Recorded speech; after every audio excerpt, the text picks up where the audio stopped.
So go places where you're valued, go places where the measure works in your favor. To make it simple, let's do a simple example to help you understand value and measure and all that. I heard somebody use this example and I like it. You could have the same bottle of water, and if you sell this bottle of water in a gas station, it might cost $1.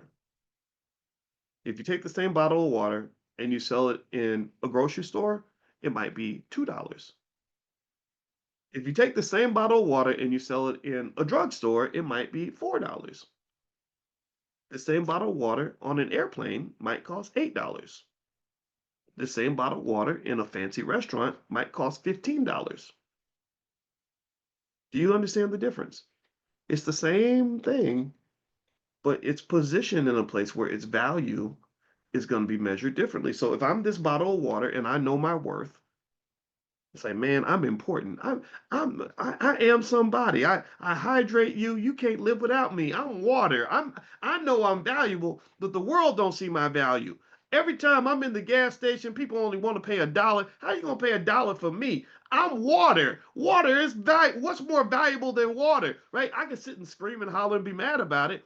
Or if I was this water and I could pick where I want it to be sold, I'd be like, no, put me in the fancy five-star restaurant where the one bottle of water costs $15. That's where I want to be. Because I know my worth, and I want to be in a place where I'm going to be measured appropriately. So I want to be around people that are going to see my value.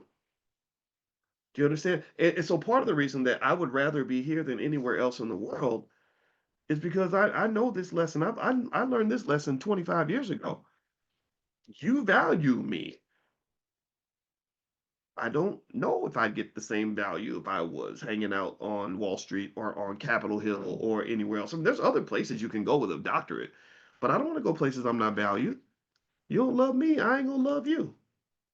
And that's a self-esteem issue. That's a self-love issue. I think that, and so when you talk about going back to the Drake conversation, I think a lot of people follow him because they're young and they don't have the self-esteem. They're not, some of them, the ones that end up being sucked in by this nonsense, are people that are aspiring to become something because they don't believe that they're worth anything at that point. And I think that that's a problem, and it's a very costly problem, and it's one that's deliberately exploited by marketers. They want to find your insecurity so they can get you to buy a product that will fill that void that your mama should have filled when you were a baby. That's why when they were trying to sell products 100 years ago, they called Sigmund Freud, the psychologist, who knew how to map and manipulate the subconscious mind. He knew how to manipulate insecurities to get you to buy products. That's so they worked with Sigmund Freud. They've used his research in the marketing process. Like one thing that they did to get women to smoke cigarettes because they were like, okay, all the men are smoking, they're all going to get lung cancer. So, but we can't get the women to smoke because they don't think it's ladylike. So what they did was they tied cigarettes to feminism.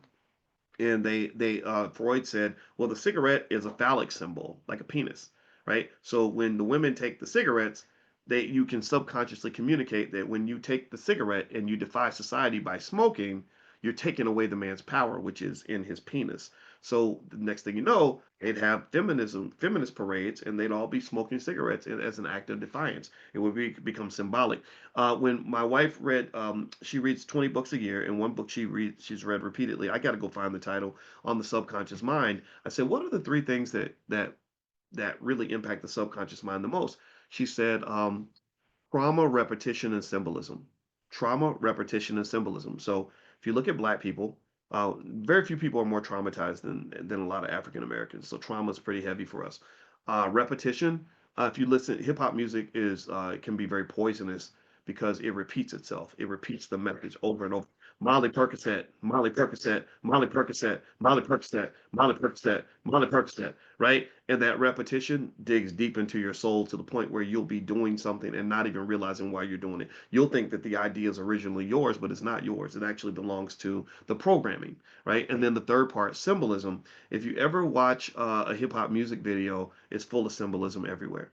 Everything I do, I'm a signaling. They call actually that's the next theory that's here, signaling theory. I'm going to talk to you about that.